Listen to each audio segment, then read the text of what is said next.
Assalamu alaikum. Today's lecture is about strategies. Welcome to the class of OPM. This is a third topic of our second chapter. Strategy. What is a strategy?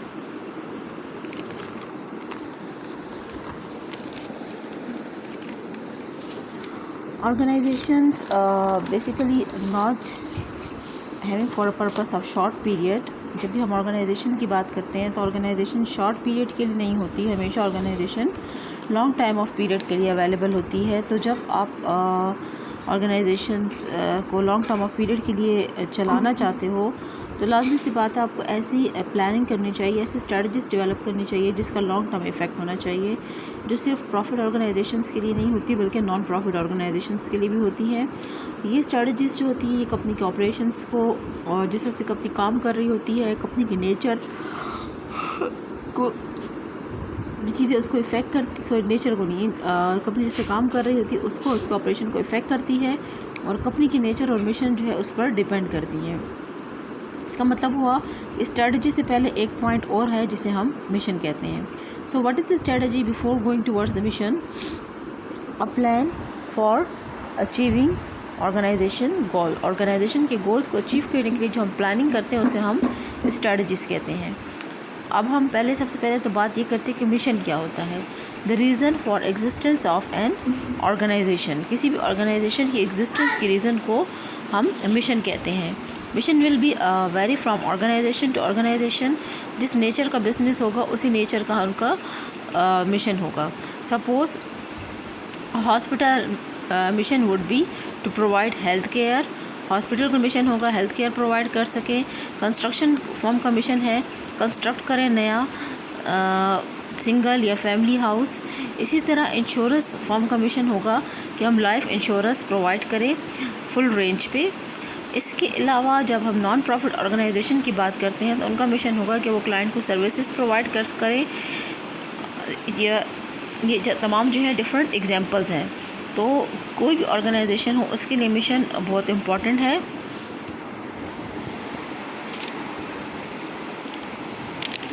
Mission must be clear and simple.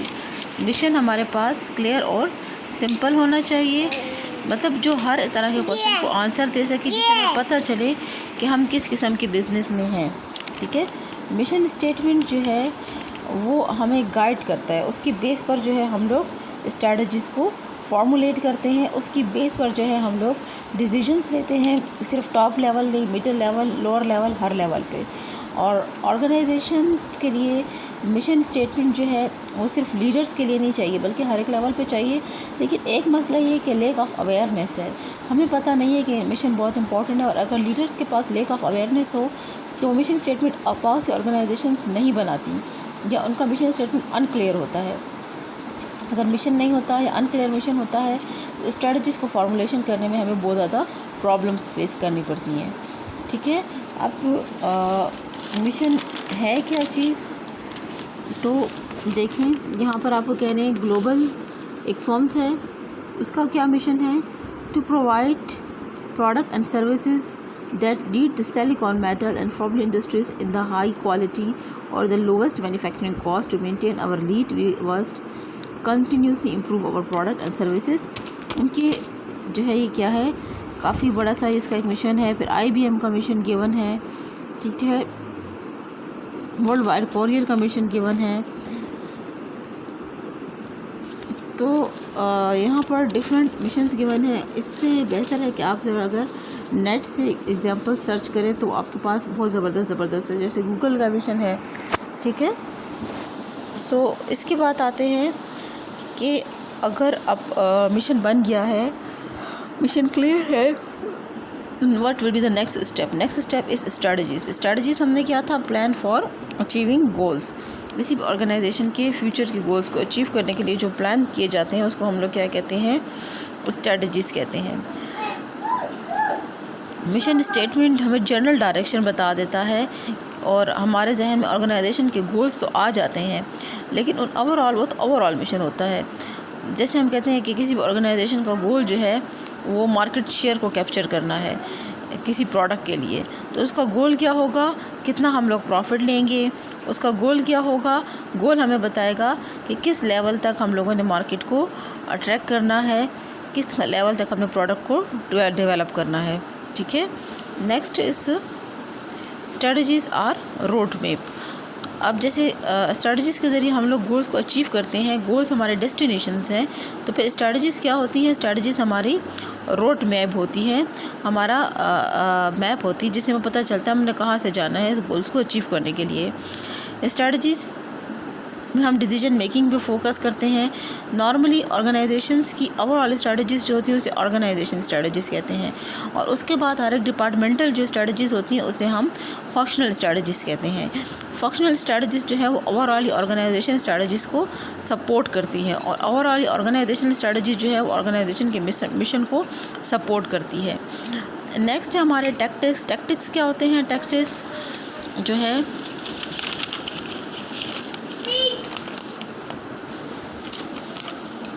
एक दफ़ा देख भी लें, ये mission, फिर goals, strategies, organisation strategies and functional strategies. Tactics क्या होते हैं? टैक्टिक्स वो मेथड और एक्शंस होते हैं जिनके ज़रिए हम लोग अपनी स्ट्रेटजीज़ को अकम्प्लिश करते हैं, कंप्लीट करते हैं। ये बहुत ज़्यादा स्पेसिफ़िक होते हैं, स्ट्रेटजीज़ के मुकाबले में बहुत ज़्यादा स्पेसिफ़िक होते हैं। ये हमें मुकम्मल गाइडेंस और डायरेक्शन देते हैं कि हमने किस तरह एक्चुअली काम को ऑपरेट करना है। बहुत ज़्यादा स्पेसिफ़िक, बहुत ज़्यादा डिटेल प्लान, बहुत ज़्यादा डिटेल में डिसीजन मेकिंग की डिटेल। इसे हम लोग कह सकते हैं हाउ टू, मतलब हमने जो सारा प्रोसेस पढ़ा था, अब हम लोग देख रहे हैं कि हम उसे कैसे जो है उस प्रोसेस को अचीव कर सकते हैं। ठीक है। इसके अलावा हमें नज़र आ रहा है कंप्लीट रिलेशन हमने जैसे पढ़ लिया है। अब आगे जो है मतलब यहाँ पर हमें ये पता चल गया कि ये मुकम्मल है, डिटेल में होते हैं, मोर स्पेसिफिक होते हैं, मुकम्मल गाइड और डायरेक्शंस दे रहे हैं एक्चुअल परफॉर्मेंस के लिए।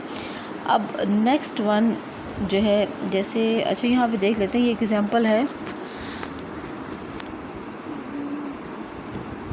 Rita is a high school student in South California. She would like to have a career in business.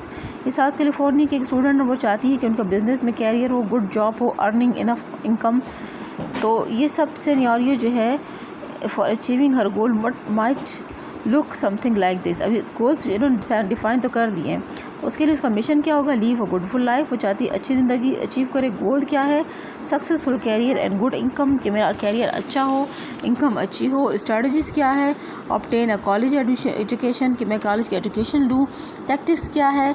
चल से वो कॉलेज सेलेक्ट करें, वो मेजर एरिया सेलेक्ट करें, कौन सा, या सपोज़ फाइनेंस कॉलेज है, जो भी है जिसमें आपको नज़र आ रहा है कि स्कोप ज़्यादा है, वो स्पेसिफिक कॉलेज वो एरिया सेलेक्ट करें आप।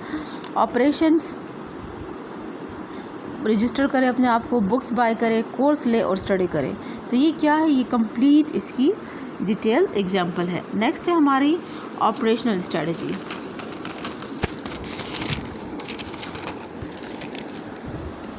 ऑपरेशनल स्ट्रेटजी क्या है? The approach consistent with the organisation strategy that is use to guide the operation function. ये वो तमाम स्ट्रेटजी है जो आपकी ओवरऑल ऑर्गेनाइजेशन स्ट्रेटजी के साथ कंसिस्टेंट है, कंबाइन है, और ये हमें डिटेल में गाइड दे करती है। यानी ऑपरेशन स्ट्रेटजीज़ जो है ये बहुत ज़्यादा नैरो है स्कोप में।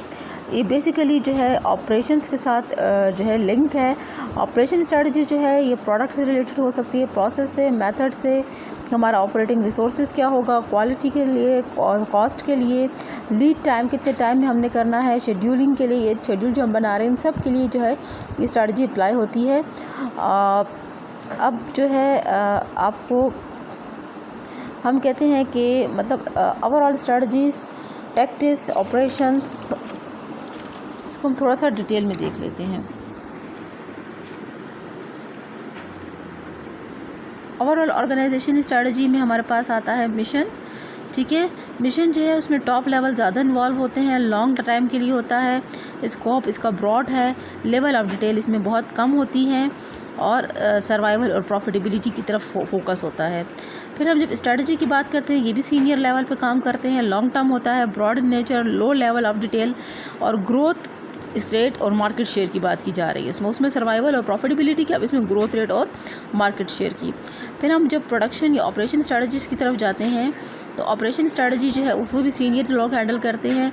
टाइम हॉरिजन जो है वो मॉडरेट टू लॉन्ग यानी मॉडरेट भी हो सकता है, लॉन्ग भी हो सकता है, इनके दरमियान है। स्कोप ब्रॉड है, डिटेल कम से कम है। इसमें होगा product design, choice of location, choice of technology, new facilities will be provided. इस किस्म की डिसीजन जो है वो इस लेवल पे लिए जाते हैं। अब है टैक्टिस, यानी पहले हम लोगों ने बात की है मिशन की, फिर हम लोगों ने स्ट्रैटेजी की, फिर स्ट्रैटेजिक ओवरऑल ऑर्गेनाइजेशन स्ट्रैटेजी की बात कर रहे हैं। हम टैक्टिस की बात कर रहे हैं। टैक्टिस जो है वो मिडिल लेवल पे की जाती है और डिसीजन मेकिंग, और इसका टाइम ड्यूरेशन मॉडरेट होता है, स्कोप भी मॉडरेट है, डिटेल ऑफ लेवल भी मॉडरेट लेवल तक है। जैसे एम्प्लॉयमेंट लेवल क्या होगी, आउटपुट लेवल क्या होगा, इक्विपमेंट सिलेक्शन कैसे होगी, फैसिलिटी लेआउट में कौन कौन इंक्लूड होगा। ऑपरेशन लेवल पे हम पाते हैं, ऑपरेशन लेवल पे मैनेजमेंट लेवल जो है वो लो लेवल के मैनेजर डिसाइड करते हैं। टाइम हॉरिजन शॉर्ट होता है, स्कोप जो है वो बहुत कम है, डिटेल बहुत ज़्यादा होती है। शेड्यूलिंग पर्सनल, हर एक की शेड्यूल बनाना, लोगों की adjusting, output rate, inventory management, purchasing, ये सब कुछ जो है ये इसमें आता है। अच्छा, उसके बाद हम जब आगे जाते हैं, हम कहते हैं ऑपरेशन स्ट्रैटेजीज़ जो है ये बहुत इंपॉर्टेंट होती हैं, क्योंकि ये ऑर्गेनाइजेशन की ओवरऑल स्ट्रैटेजी के साथ लिंक होती है और इसे इंडिपेंडेंटली हम लोग फार्मूलेट कर रहे होते हैं। जब हम लोग ऑर्गेनाइजेशन स्ट्रैटेजी की फॉर्मुलेशन कर रहे होते हैं, उसके बाद हम लोगों की नेक्स्ट होती है ऑपरेशनल स्ट्रैटेजी। ऑपरेशनल स्ट्रैटेजी में अपनी स्ट्रेंथ वीकनेस को बहुत ज़्यादा डिटेल में देखते हैं, कोशिश करते हैं कि अपनी स्ट्रेंथ को ज़्यादा से ज़्यादा कैपिटलाइज करें और वीकनेस के साथ डील आउट करें, ताकि वो हमें आगे फ्यूचर में प्रॉब्लम ना क्रिएट करे। इसी तरह ही सिमिलरली ऑपरेशन स्ट्रैटेजीज़ जो है वो हमारी ऑर्गेनाइजेशन की ओवरऑल स्ट्रैटेजी के साथ लाजमी कंसिस्ट होती हैं, उसको हेल्प आउट कर रही होती है अचीव करने के लिए। और जो हमारी ऑर्गेनाइजेशन की ओवरऑल स्ट्रैटेजी होती है, ऑर्गेनाइजेशन के गोल्स को अचीव करने में हेल्प कर रही होती है।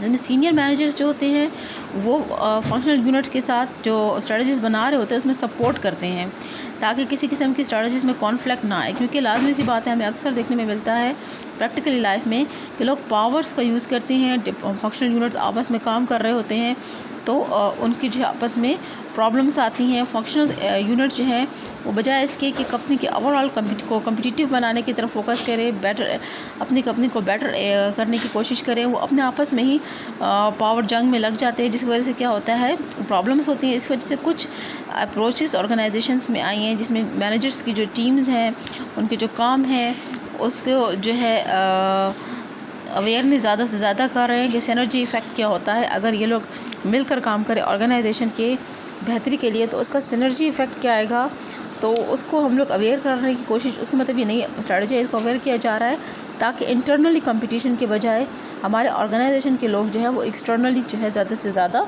कम्पीट करें।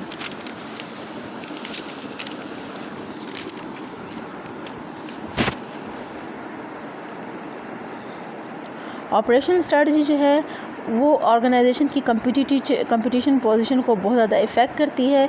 इसको बहुत अच्छे तरीके से एग्जीक्यूटिव लेवल पर बहुत अच्छी तरह से इसको डिज़ाइन किया जाता है ताकि आपकी ऑर्गेनाइजेशन सक्सेसफुल रहे। अगर ये प्रॉपर तरीके से डिज़ाइन किया जाएगा, एग्जीक्यूट किया जाएगा, तो आपकी ऑर्गेनाइजेशन के फेल होने के चांसेस कम से कम होंगे। 1970 से 1980 के दरमियान जो है इस स्ट्रैटेजी को बहुत ज़्यादा निगलेक्ट किया गया है, क्योंकि हमारे जो मैनेजर जो फाइनेंशियल स्ट्रैटेजी वाले बनाने वाले एग्जीक्यूटिव थे उनकी नज़र में ये इसकी इतनी इंपॉर्टेंस नहीं थी। हमारा बैकग्राउंड ये शो कर रहा है। तो फिर उसके बाद जो है जब ये चीज़ को हम लोगों ने फोकस नहीं किया तो बहुत ज़्यादा जो है वो मर्जर और एक्विजिशंस जो है हम लोगों ने स्टार्ट कर दी, ताकि ये जितनी प्रॉब्लम्स हमें आ रही है वो हम फेस ना कर रहे। लेकिन इससे थोड़ा बहुत मसला हल हुआ, फिर दोबारा से हमें वही प्रॉब्लम फेस करनी पड़ी। तो फिर पता चला हमारे इंडिविजुअल्स को कि हम जो है ऑपरेशनल लेवल की स्ट्रेटजीज़ को इग्नोर नहीं कर सकते। अगर हम इसमें केयरफुली काम करेंगे तो हम कंपटीटर को आसानी से फेस कर सकेंगे, क्योंकि अगर हम इस तरह नहीं करेंगे, हम मर्जर एक्विजिशन की तरफ फोकस करते, कंपटीटर्स जो है वो सक्सेसफुल रहेंगे। फिर 1980 से 1990 के दरमियान जो है इस अप्रोच को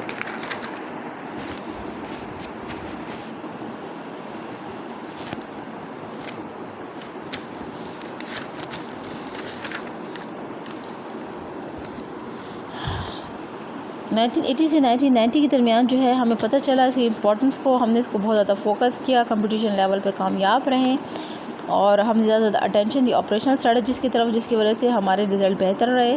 हम लोगों ने जो स्ट्रेटजीज़ डेवलप की वो क्वालिटी और टाइम को हम लोगों ने फोकस किया कि क्वालिटी बेहतर होनी चाहिए, कम टाइम में चीज़ प्रोवाइड करनी चाहिए। तो ये जितना सर्वे है ये हमें बता रहा है, मैनेजर जो मैन्युफैक्चरिंग एग्जीक्यूटिव और मैनेजर्स पे जो सर्वे हुआ है उससे हमें पता चला कि स्ट्रेटजीज़ और टैक्टिक्स जो हैं वो एक दूसरे के साथ लिंक है। और अगर आप किसी भी एक स्ट्रेटजी को सक्सेसफुल करना चाहते हैं तो आपको चाहिए कि आप उस पर जितनी ऑपरेशन लेवल की स्ट्रेटजीज उस पर फोकस करें, टेक्निकल इश्यूज़ को फोकस करें। तो इसका मतलब है कि इम्पॉर्टेंट चीज़ जो है वो स्ट्रेटजीज़ फार्मूलेशन है, चाहे वो स्ट्रेटजी फार्मूलेशन हायर लेवल पे हो या लोअर लेवल पे, चाहे आप लोग ऑपरेशनल स्ट्रेटजी की बात करते हैं या ऑर्गेनाइजेशनल स्ट्रेटजीज़ की बात करते हैं। जब हम स्ट्रेटजीज़ फार्मूलेशन की बात करते हैं तो स्ट्रेटजीज़ को अच्छे तरीके से फार्मूलेट करने के लिए, बनाने के लिए सीनियर जो हमारी मैनेजमेंट होती है उन्होंने कंसीडर करना होता है डिस्टिंक्टिव कॉम्पिटेंस। डिस्टिंक्टिव कॉम्पिटेंस क्या होता है कि वो एनवायरनमेंट को चेक करें, वो ये चेक करें कि कंपटीटर्स क्या कर रहे हैं, वो किस किस्म की प्लानिंग कर रहे हैं, उन चीज़ों को कंसीडर करें ताकि हमें पहले से पता चले कौन से फैक्टर्स हैं जो हमें पॉजिटिवली या नेगेटिवली इफेक्ट कर सकते हैं, जिसे हम सिंपल कहते हैं स्वॉट एनालिसिस हम लोगों ने करना है।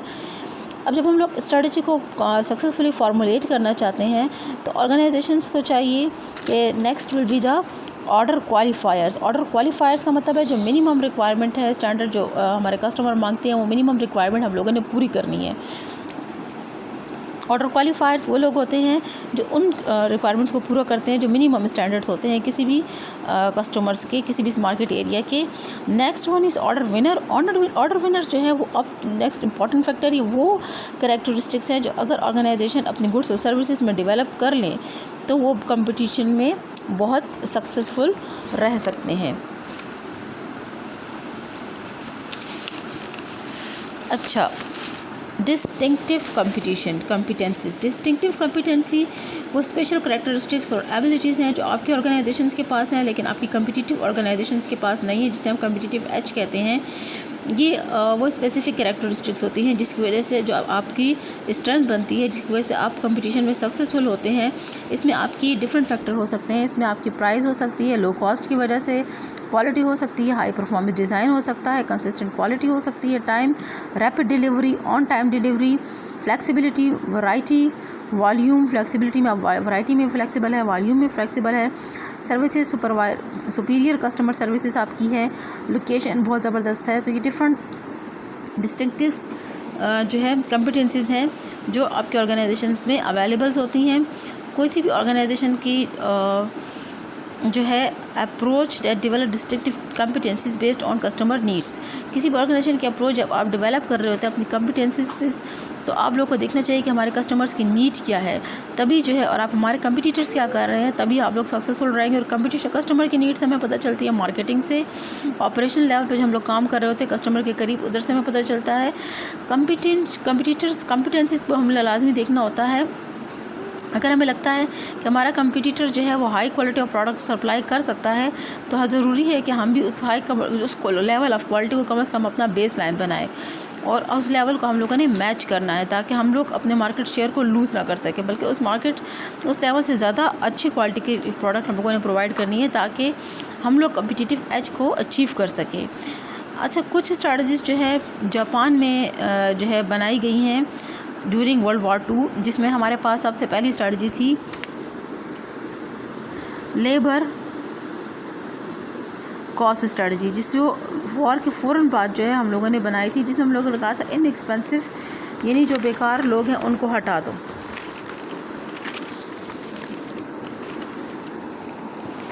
नेक्स्ट है स्केल बेस्ड स्ट्रेटजी। 1960 में हमने इसे फॉलो किया था, जिसमें हम लोगों ने कैपिटल इंटेंसिव मेथड्स को जो है अचीव करने के लिए हाई लेवल ऑफ प्रोडक्टिविटी पे फोकस किया था और लोअर यूनिट कॉस्ट पे फोकस किया था। Third one focus factory strategies 1970 में यूज़ की थी और स्मॉल फैक्ट्रीज में यूज़ होती थी, जिसमें हमारा फोकस था नैरो प्रोडक्ट लाइन, ज़्यादा से ज़्यादा प्रोडक्ट लाइन नैरो होनी, स्पेशलाइजेशन पे हम लोगों ने फोकस किया था। लास्ट वन है फ्लेक्सिबल फैक्ट्री स्ट्रेटजीज 1980 में फॉलो की थी, जिसमें हमारा फोकस जो था वो need to incorporate new product designs, flexible equipments, allow change in volume, accept changes. 1990 में जो है जापानीज़ मैन्युफैक्चरिंग सिस्टम ने डिफरेंट अप्रोचेस जो है वो इनकॉर्पोरेट की थी। New product practicing consuming improvements, यानी मुसलसल प्रोडक्ट में इम्प्रूवमेंट आनी चाहिए। इन सब के बाद जो इम्पोर्टेंट चीज़ है वो एनवायरमेंटल स्कैनिंग है।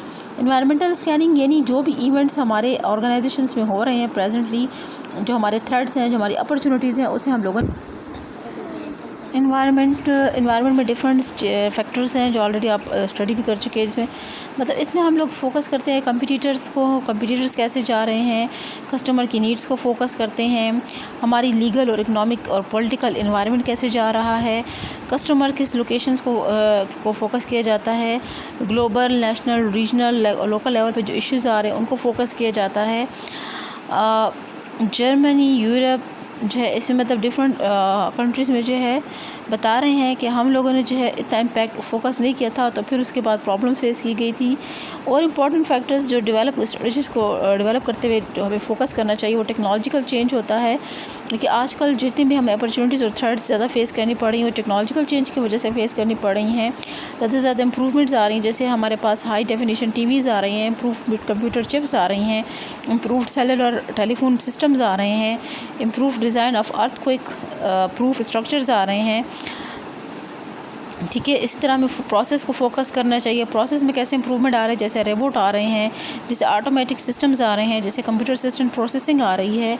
ठीक है, इसी तरह हमारा जो सबसे बड़ा बेनिफिट है वो कम्पिटिटिव एज जो है, मतलब हम कैसे अचीव कर सकते हैं अगर हम लोग इसको फोकस करें।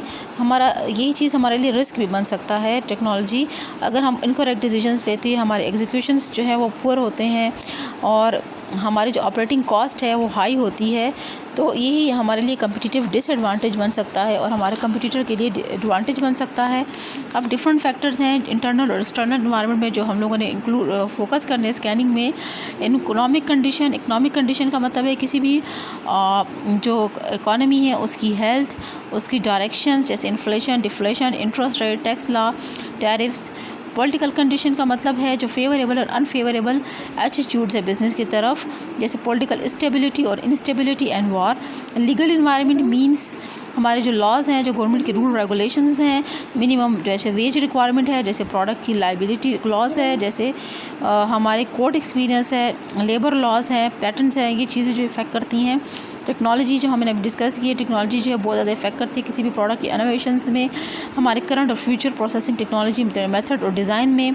कंपटीशन को हमने देखना है, कंपटीशन से पता चलता है कि कंपटीटर्स के पास क्या स्ट्रेंथ और क्या वीकनेस है और हमने किस तरह से मार्केट में इंटर होना है उसको यूज़ करते हुए।